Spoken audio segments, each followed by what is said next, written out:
Alors que les États-Unis et Israël ont engagé un conflit ouvert contre l'Iran depuis samedi, Donald Trump assure que l'opération pourrait durer jusqu'à 4 semaines. Emmanuel Macron a ordonné l'augmentation du stock d'ogives nucléaires de la France dans le cadre d'une nouvelle stratégie de dissuasion avancée. Beyrouth, touchée par des frappes aériennes israéliennes ce mardi matin. Dans la capitale libanaise, l'armée israélienne a pris pour cible les centres de commandement et les dépôts d'armes du Hezbollah, qui a riposté en lançant des drones contre une base militaire israélienne. Des frappes interceptées par les défenses aériennes de Tsahal. Dans un communiqué, le Hezbollah, soutien du régime islamique iranien, a déclaré que la confrontation est un droit légitime et que les tirs de roquettes étaient une réponse à ce qu'il qualifie d'agression après l'offensive israélo-américaine sur l'Iran qui a débuté samedi. Dans la nuit de dimanche à lundi, le Hezbollah a attaqué le nord d'Israël avec des roquettes et des drones. En représailles, Israël a mené des frappes aériennes dans la banlieue sud de Beyrouth et le sud du Liban. Selon le ministère libanais de la Santé, au moins 52 personnes ont été tuées et 154 blessées lors des frappes de représailles israéliennes. Le pays mène régulièrement des offensives contre le Hezbollah, principalement dans le sud du Liban, malgré le cessez-le-feu conclu fin 2024.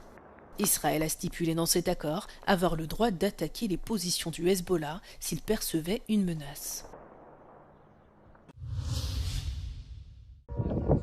Les 2 drones neutralisés hier alors qu'ils s'approchaient de la base militaire anglaise d'Akrotiri à Chypre sont de fabrication iranienne et lancés du Liban, probablement par le Hezbollah, selon un responsable du gouvernement chypriote. Dans la nuit de dimanche à lundi, une piste d'atterrissage de cette même base d'Akrotiri avait été touchée par une attaque de drone également tirée du Liban selon Chypre. C'était la première attaque sur le sol d'un pays de l'Union européenne depuis samedi, début de l'opération américano-israélienne en Iran. Μετά τις απρόκλητες επιθέσεις στο έδαφος της Κυπριακής Δημοκρατίας, διαβεβαίωσα τον κύριο Πάλμα ότι η Ελλάδα καθ' όλη την διάρκεια της παρούσας κρίσης θα συμβάλλει με κάθε δυνατό τρόπο στην άμυνα της Κυπριακής Δημοκρατίας ώστε να αντιμετωπιστούν οι απειλές και οι παράνομες ενέργειες στο έδαφος της. Une porte-parole de l'Union européenne a annoncé que les 27 devraient discuter prochainement du déclenchement ou non de sa clause de défense mutuelle en cas d'agression contre un État membre. La première attaque de drone sur la base d'Akrotiri a eu lieu quelques heures après l'annonce que le Royaume-Uni avait autorisé les États-Unis à utiliser 2 de ses bases militaires situées dans l'océan Indien et en Angleterre contre l'Iran. Selon le Premier ministre anglais Keir Starmer, l'annonce de la décision et l'attaque ne sont pas liées. Θέλω να είμαι σαφής.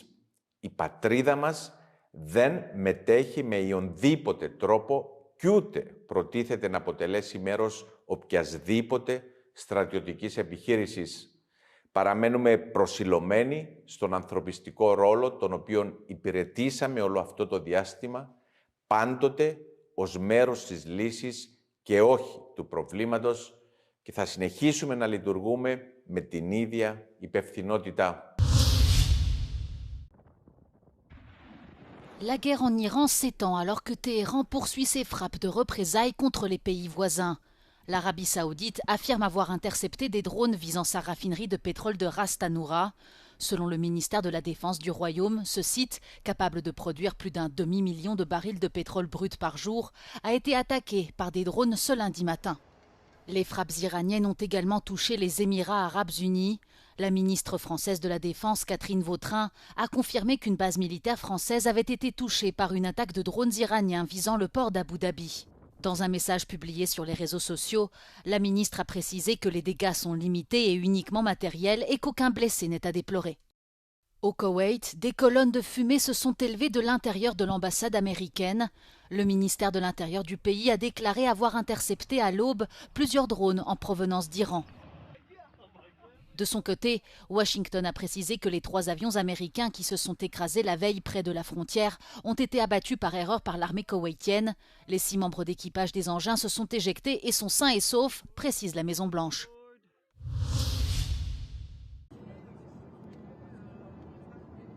S'exprimant depuis la base militaire de l'île Longue en Bretagne, Emmanuel Macron a annoncé avoir ordonné d'augmenter le stock d'ogives nucléaires de la France dans le cadre d'une nouvelle stratégie de dissuasion avancée. Alors que la sécurité européenne est mise à l'épreuve sur plusieurs fronts, de la guerre menée par la Russie en Ukraine à l'escalade des tensions autour de l'Iran, le chef de l'État s'est engagé à réagir avec fermeté si les intérêts vitaux de la France étaient menacés. Je viens aujourd'hui annoncer à la nation une évolution à la hauteur de nos défis nationaux et européens. Nous devons renforcer notre dissuasion nucléaire face à la combinaison des menaces et nous devons penser notre stratégie de dissuasion dans la profondeur du continent européen, dans le plein respect de notre souveraineté, avec la mise en place progressive de ce que j'appellerai une dissuasion avancée. Emmanuel Macron a précisé que 8 pays européens ont accepté de participer à cette dissuasion avancée qui restera complémentaire de l'OTAN. Il s'agit du Royaume-Uni, de l'Allemagne, de la Pologne, des Pays-Bas, de la Belgique, de la Grèce, de la Suède et du Danemark.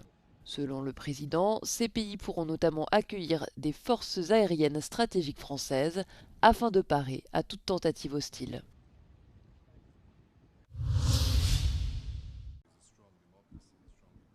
Le Premier ministre croate Andrej Plenković a insisté ce lundi sur le fait que la position de l'Union européenne sur les événements qui se déroulent au Moyen-Orient était très claire et unifiée, malgré les réactions négatives qui ont accueilli la déclaration publiée ce dimanche par Bruxelles.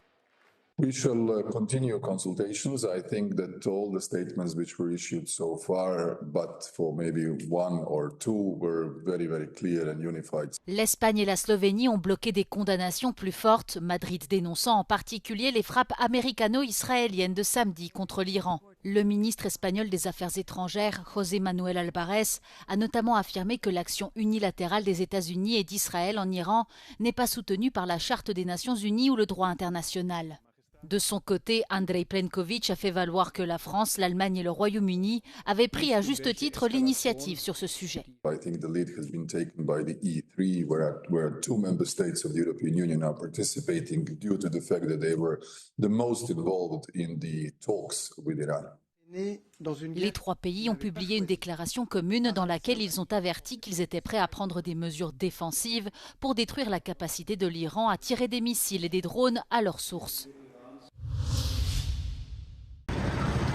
Les cyberattaques géopolitiques pourraient se multiplier dans les jours à venir, alors que le conflit en Iran se poursuit. C'est ce que révèle un dirigeant de la société de cybersécurité Palo Alto Networks, interrogé par Euronews. Des cyberattaques auraient eu lieu ce samedi, parallèlement à l'attaque américano-israélienne contre l'Iran.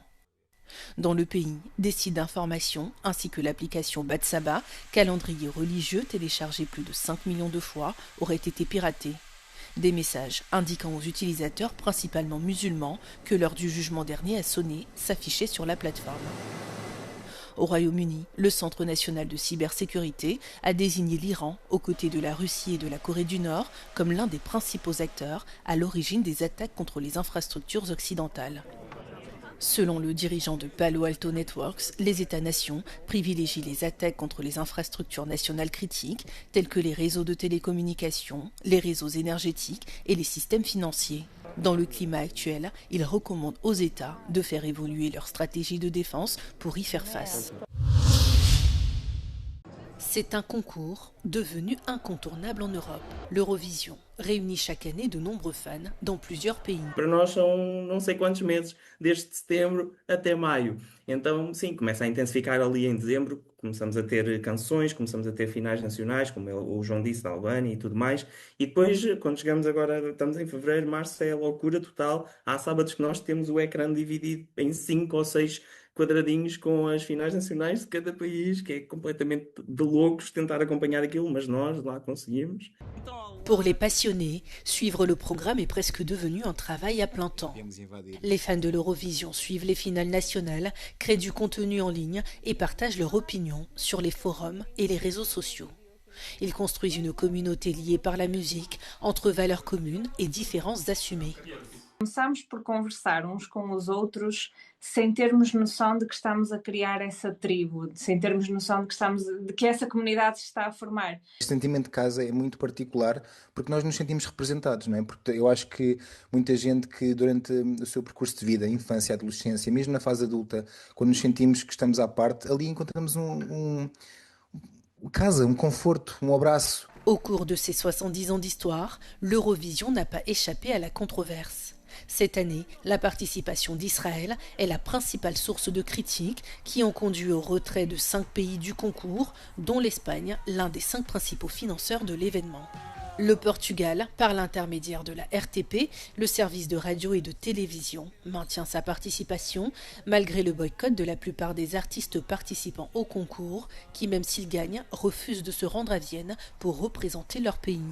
Au sein de la communauté des fans, les avis divergent, mais ils affirment que toutes les opinions doivent être respectées. Tendo em conta aquilo que se passa, há quem defenda que determinados países não deveriam participar. Eu também defendo isso, tendo em conta, se fizermos aqui um paralelismo de o que aconteceu com a expulsão da Rússia, penso que haveria lugar à expulsão de outros países. Quer queiramos, quer não, toda a estrutura do ano Eurovisivo acabou por ser impactada. Isto está inconscientemente a impactar os fãs e eu acho que muitos de nós, o que vai acontecer é estão à espera só para ver aquilo que vai acontecer em Viena em maio.